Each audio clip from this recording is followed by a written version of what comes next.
Hello दोस्तों, नमस्कार। SM किसी चैनल में मैं आप सभी लोगों का दिल से बहुत बहुत स्वागत करता हूं। दोस्तों, अगर करंट लेवल पे अगर हम लोग बात करें तो मार्केट में अच्छी खासी गिरावट देखने को मिल रही है। एंड बाजार की गिरावट के पीछे का सबसे बड़ा मेजर प्रॉब्लम, रूट कॉज की अगर हम लोग बात करें, वो है डोनाल्ड ट्रंप।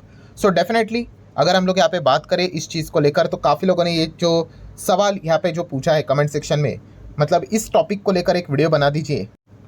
तो कौन सा टॉपिक, कि ऐसे कौन से कंपनीज है, ऐसे कौन से बिजनेसेस है, मतलब डोनाल्ड ट्रंप के डिसीजन के चलते उन बिजनेसेस के ऊपर, उन कंपनीज के ऊपर, उन शेयर्स के ऊपर इम्पैक्ट हम लोगों को इतना ज़्यादा देखने को ना मिले। देखिए, इम्पैक्ट की अगर हम लोग बात करें, कुछ ना कुछ तो डायरेक्टली या फिर इनडायरेक्टली इम्पैक्ट तो आएगा ही आएगा, ठीक है। बट जो डायरेक्ट इम्पैक्ट रहता है वो तो भाई बहुत ही ज़्यादा हम लोग को जहरीला देखने को मिल जाता है। वो तो आपकी सीधा टॉप लाइन जो रेवेन्यू रहता है उसको पूरा धाराशायी करने का दम रखता है, ठीक है। बट इनडायरेक्टली भी अगर हम लोग बात करें, कुछ ना कुछ तो इम्पैक्ट आएगा। अभी जब भी मैं इस प्रकार की बातें करता हूँ कि इनडायरेक्टली भी इम्पैक्ट आ सकता है, डायरेक्ट इम्पैक्ट भी आ सकता है, तो यस, इससे रिलेटेड भी काफ़ी लोग सवाल पूछते हैं कि सर एग्जैक्टली मतलब कैसे, एक एग्जाम्पल दीजिए। तो चलिए मैं आपको एग्जाम्पल भी देता हूँ कि अभी मान लीजिए कि कोई कंपनी है जो स्पेसिफिकली यहाँ पे हम कह सकते हैं कि मशीन बनाती है, फॉर एग्जांपल हमारे देश में ही, और अमेरिका में क्या करती है भाई, एक्सपोर्ट करती है, ठीक है। अभी ट्रंप ने जैसे बोला है कि रेसिप्रोकल टैरिफ लगाएंगे यहाँ पे, मतलब हमारी भी जो मशीन अमेरिका में जाती है, ठीक है, अगर निगोशिएशन फेल हो जाता है भाई, नहीं डील अगर हो जाती है, एंड मान लो हमारे ऊपर जो पहले अगर मान लो कि 10% टैक्स लगता था, अगर वो 30-40% तक टैक्स लगना लग गया अमेरिका में, तो वो सामान बिका नहीं जाएगा। एंड इस चीज़ के चलते हमारा जो टॉप लाइन है, रेवेन्यू है, ठीक है, ओवरऑल कंसोलिडेटेड जो परफॉर्मेंस है वो खराब हो सकता है। इसको हम लोग बोलते हैं directly impact. And indirectly impact मतलब क्या दोस्तों, कि अभी मान लीजिए अभी कोई ट्रंप ने अगर कोई डिसीजन ले लिया इस चीज़ के चलते, अगर एक व्यक्ति है, ठीक है, उसकी जो सैलरी थी मान लो महीने की 2 लाख, यस महीने की 2 लाख थी, अच्छे खासी कमाई करते थे, अमेरिका में ही वो कंपनी थी, बट इंडिया में बैठकर वो व्यक्ति काम करता था, उसकी अगर जॉब चली गई, फॉर एग्जाम्पल कोई डिसीजन ले लिया उन्होंने, इस चीज़ के चलते कंपनी ने लोगों को ले ऑफ करना स्टार्ट किया, निकलना स्टार्ट किया। ऐसी व्यक्ति की अगर नौकरी चली गई, ठीक है, एंड मान लो वो व्यक्ति अगर बहुत सारी चीज़ें यहाँ पे खरीदता था, उसके खर्चे बहुत होते थे, वो क्या करेगा, वो खर्चे कम करना स्टार्ट कर देगा, ठीक है। अभी जैसे कि मान लो वो हर महीने के अगर हम बात करें आखिरी हफ्ते भाई बाहर खाना खाने जाता था, या फिर आप कह सकते पिक्चर देखने जाता था, तो उसने बोला कि भाई मेरी नौकरी चली गई, अभी ये पिक्चर तो बंद करना पड़ेगा, तो ऑटोमेटिकली क्या होगा, ट्रंप ने डायरेक्टली कोई हमारे पिक्चरों के ऊपर तो कोई रेस्ट्रिक्शन नहीं डाला, बट इनडायरेक्टली इंपैक्ट पड़ा।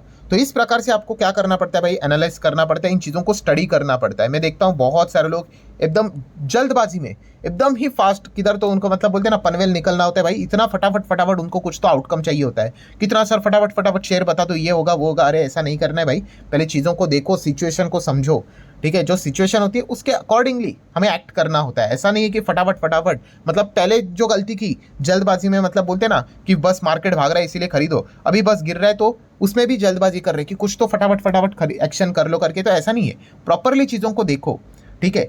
अभी इस वीडियो में जैसे कि टॉपिक ये है कि ट्रंप अगर फैसला लेंगे कि अगर जैसे कि टैरिफ वीरिफ के चलते, इस चीज़ के चलते हमारी इकोनॉमी में उसका नेगेटिव इम्पैक्ट देखने को यहाँ पे मिल जाएगा, नो डाउट, ठीक है। बट कम इम्पैक्ट किसके ऊपर देखने को मिलेगा, या फिर डायरेक्ट इम्पैक्ट कम किसके ऊपर पड़ेगा, ऐसे बिजनेसेस में आपके सामने यहाँ पे रखने वाला हो। आप चाहो तो उनको स्टडी कर सकते हैं विद डिस्क्लेमर, भाई कोई रिकमेंडेशन नहीं रहता है भाई, आप अपने फाइनेंशियल एडवाइजर के साथ डिस्कस करके आपको जो खरीदना है, बेचना है, होल्ड करना है, एवरेज करना है, वो आप डिसीजन ले सकते हो। बट वो एक आइडिया मैं आपके सामने रख रहा हूँ कि इस प्रकार के बिजनेसेस को स्टडी कर लेना, तो फिर आप अंदाजा आप थोड़ा बहुत यहाँ पे ले सकते हो। तो चलो स्टार्ट करते, बट उससे पहले कल के दिन की अगर हम लोग बात करें तो फ्री स्टॉक मार्केट क्लासेस इस चैनल के ऊपर एक बहुत बहुत बहुत इंपॉर्टेंट लेक्चर अपलोड होने वाला है, तो उसको गलती से भी मिस मत करना। अगर आपने सब्सक्राइब नहीं किया है इस चैनल को तो जरूर कर लेना, ओरिजिनल चैनल को ही फॉलो करना भाई, 1 मिलियन सब्सक्राइबर है, फेक बहुत सारे चैनल देखने को मिलेंगे, लिंक ऊपर आई बटन पे नीचे डिस्क्रिप्शन में दे दिया इस चैनल का।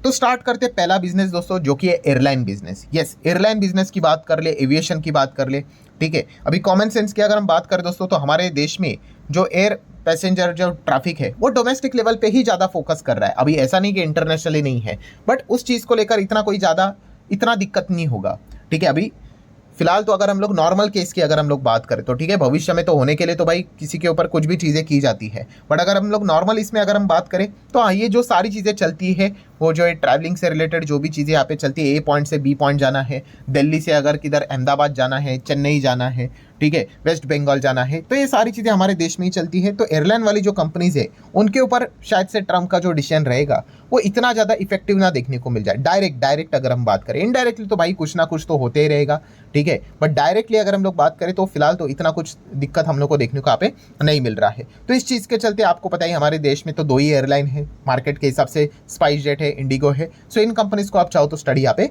कर सकते हो। स्पाइस जेट तो वैसे तो बहुत बार ऊपर नीचे होता रहता है, ठीक है, इंडिगो को आप चाहो तो स्टडी यहाँ पे कर सकते हैं। ऐसे बहुत सारे कंपनीज आपको देखने को मिलेंगे। देन टूरिज्म भी एक बहुत ही इंपॉर्टेंट सेगमेंट हम लोग को देखने को मिल जाता है हमारे।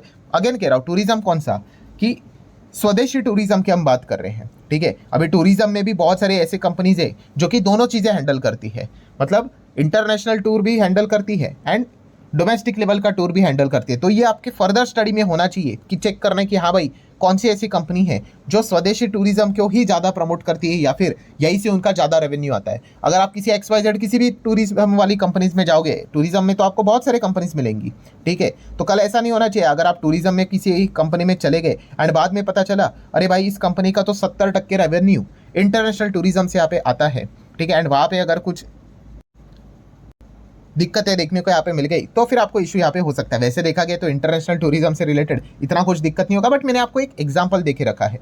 सो टूरिज्म एक ऐसा फील्ड है दोस्तों जहाँ पे हम कह सकते हैं कि ट्रम्प के फैसले के चलते इतना कुछ ज़्यादा दिक्कत यहाँ पे नहीं होगा। सो जरूर आप इस बिजनेस को यहाँ पे स्टडी कर सकते हो एंड टूरिज्म से रिलेटेड ही जितने सारे अलग अलग बिजनेस हमें देखने को मिल जाते हैं, जैसे कि एयरलाइन की भी अगर हम बात करें, ये भी टूरिज्म में अच्छा खासा बिजनेस यहाँ पे सपोर्ट करता है। या फिर अगर दूसरी इंडस्ट्री की बात करें जैसे कि जो होटल बिजनेसेस होते हैं, ठीक है, ये भी हमें मतलब यूजुअली अगर देखा गया तो इस चीज़ के चलते इतना इनको कोई फ़र्क यहाँ पे नहीं पड़ेगा, ठीक है। सो ज़रूर आप चाहो तो इन बिजनेसेस को भी स्टडी कर सकते हैं। इसमें भी आपको बहुत सारी कंपनीज देखने को मिलेंगे होटल वाली बिजनेसेस जो रहते हैं। आई होप मैं अगेन आपको बता रहा हूँ कि आपको ये बिजनेस समझ में आना चाहिए, ठीक है। देन अगर हम लोग यहाँ पे आगे बढ़ेंगे दोस्तों तो रेलवे कंपनियाँ, यस, रेलवे कंपनीज की अगर हम लोग यहाँ पे बात करें, इसमें तो आपको बहुत सारी लिस्ट यहाँ पे मिल जाएगी, आप यहाँ पे देख सकते हो। बहुत सारे रेलवे कंपनीज है, हमारे मार्केट में भी है, आप सब लोगों को पता ही है। सो रेलवे भी अगर देखा गया, अभी इंडिया की अगर हम लोग बात करें, सो हमारे इंडिया में आप सब लोगों को पता है कि जो ये रेलवे का जो नेटवर्क है, क्या पूरे भारत देश में रेलवे का नेटवर्क अभी प्रस्तावित हो चुका है?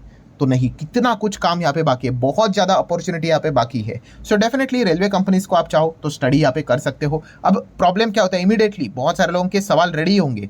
कौन सा सवाल वो यहाँ पे पूछेंगे, अरे सर आप रेलवे कंपनीज की बात करते हो, रेलवे कंपनीज की हालत देखिए, वो भी तो यहाँ पे गिर रही है। देखिए गिरावट में तो हर किसी की पिटाई होती ही है, ठीक है, बट ओवरऑल मैं आपको अगेन एक बिजनेस पर्सपेक्टिव से मैं आपके सामने वो बात यहाँ पे रख रहा हूँ, ठीक है, कि देखा गया तो अमेरिका से रिलेटेड इनका कोई इतना कुछ ताल्लुक देखने को यहाँ पे नहीं मिलता है, ठीक है। जब जो भी कुछ है वो हमारे देश में ही है, कि जो भी रेलवे इंफ्रास्ट्रक्चर बिल्ड यहाँ पे कर रहे हैं देश के अंदर ही चलेगा। हाँ ठीक है, इस वक्त का रेलवे बजट जो था वो काफ़ी पुअर था, ठीक है, बट फोकस कहाँ पे था, कंजम्पशन के ऊपर देखने को गया था। तो कोई ना कोई बजट में ये सारी चीज़ें करनी पड़ती है। अभी जो कंजम्पशन के ऊपर इस वक्त बजट में फोकस किया है, जैसे कि टैक्स स्लैब में जो इतना बड़ा बदलाव किया है, अभी आने वाले नेक्स्ट कई सालों तक इनकम टैक्स में कोई बदलाव होगा ही नहीं, मतलब इन नॉर्मल कॉन्टेक्स्ट में अगर मैं बात करूँ तो फिर वापस सरकार धीमे धीमे करके इन चीज़ों के ऊपर ध्यान रखेगी। सो उस हिसाब से देखना है।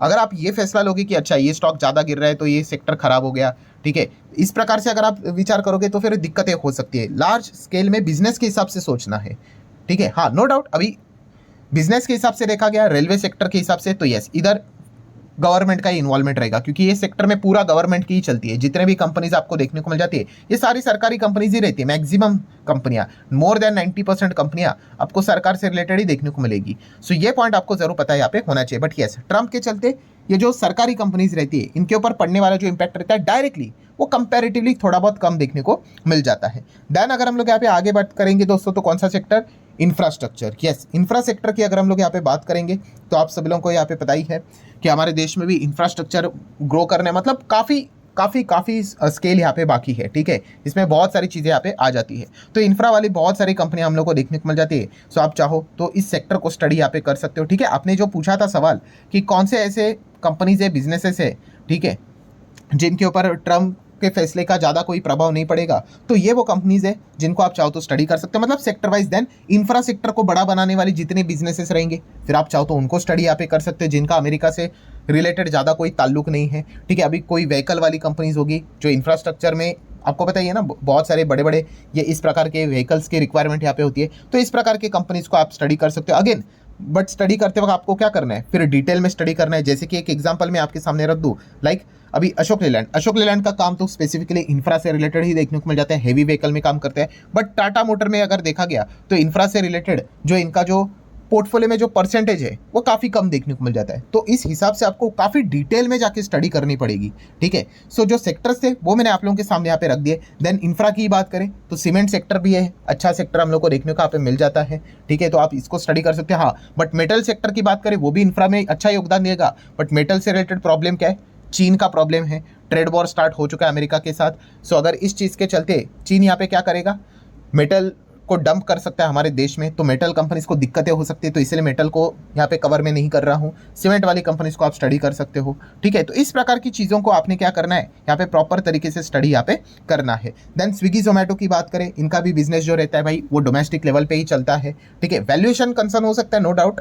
बट मैं एक ओवरऑल बिजनेस के हिसाब से यहाँ पे बात कर रहा हूँ, ठीक है। सो ये एक पॉइंट आप स्टडी कर सकते हो। देन फाइनेंस सेक्टर को आप चाहो तो स्टडी कर सकते हो। फाइनेंस तो हमारे देश के अंदर ही ज़्यादा चीज़ें चलती हुई देखने को आप मिल जाते हैं, जिसमें बैंक एनबीएफसी भी आ जाता है। बट फाइनेंस में एक चीज़ आपको सावधानी बरतनी, कौन सी, कि थोड़ा अनसिक्योर्ड लोन में जो काम करने वाली कंपनियां भाई उससे थोड़ा सा मतलब बच के रहना चाहिए, ठीक है। अनसिक्योर्ड लोन में कैसा होता है कि भाई अगर आप किसी ने आपका मतलब 1 लाख रुपया किसी को लोन दिया है एंड अगर वो व्यक्ति वापस नहीं लौटा पा रहे हैं तो वो पैसा गया, ठीक है। मतलब हम जो बोलते हैं ना भाई कि ऐसे जो कंपनियां होती है उनका एनपीए एकदम हायर लेवल पे चला जाता है, तो ऐसे बैंक्स या फिर एनबीएफसी से आप लोगों ने बच के रहना है, ठीक है। जो सिक्योर्ड लोन में काम करते हैं वहाँ पे दिक्कत नहीं है भाई, नहीं दे रहे हो पैसे कोई बात नहीं, आपके पास हमारा सोना गिरवी पड़ा हुआ है, अच्छा नहीं दे रहे हो, आपके घर के कागजात है वो बेच देंगे, रिकवर कर लेंगे। तो जो स्ट्रांग फाइनेंस में काम करने वाली कंपनी आप उनको देख लेना, ठीक है।